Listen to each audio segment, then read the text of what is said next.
Okay, so I'm gonna tell you guys some stuff.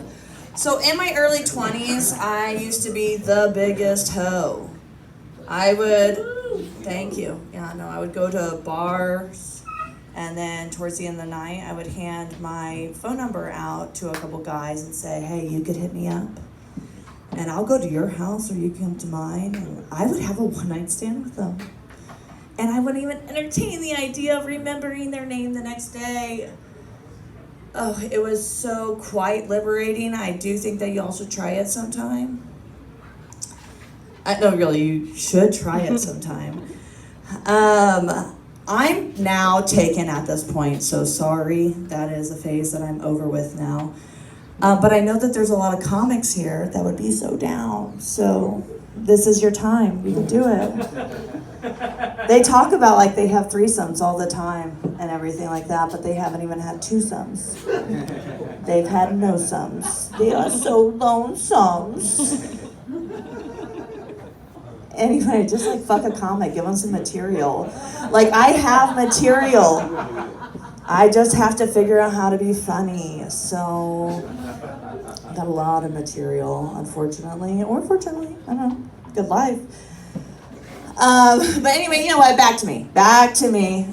There was a time that there was this one guy that I kept trying to give my number to. I kept trying to bait him, and he would just never bite. He was like my Moby Dick, you know, like, if you will. That is until one night he hit me up, and I was just about to get off of work, so I was like, oh, of course I'm gonna jump on that. I was ready for him to wreck my ship. I was so excited. Okay, so like they say, never meet your heroes in life because they'll never live up to your expectations, and I guess don't fuck them either. The first thing is we went to his parents' house, and that was the first red flag.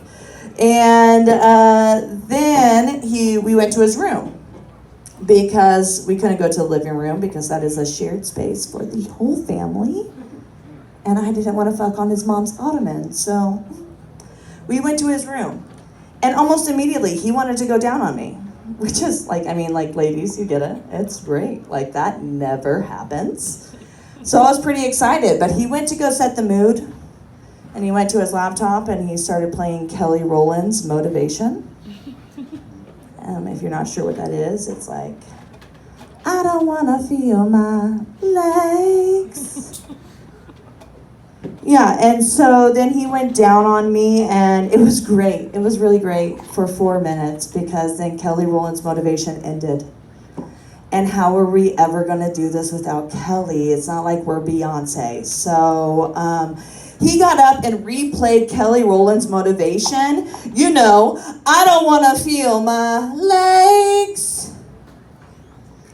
Yeah, and then he got back to my motivation, which was coming, which never actually really happened, but I could not feel my legs by the end of it because it literally happened for 45 minutes of a sequence of him getting up and replaying that song.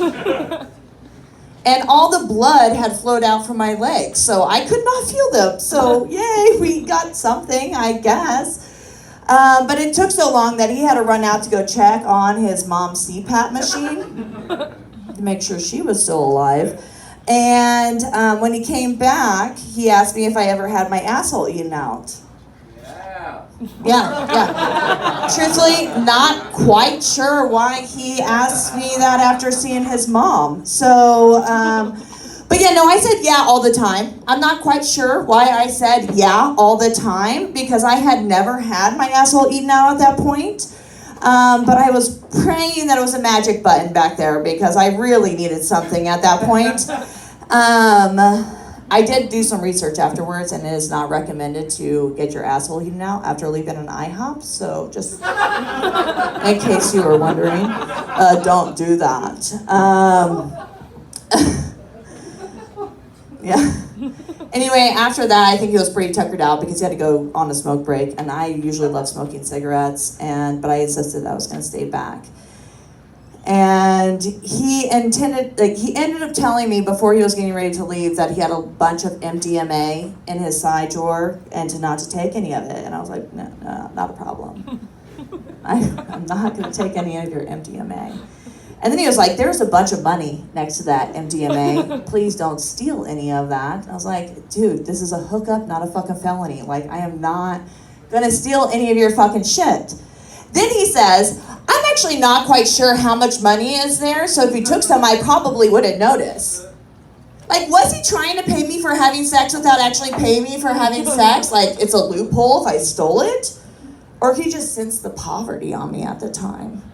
Anyway, he left, and I hopped out the window, and that is my time, and I hope you guys have a great night.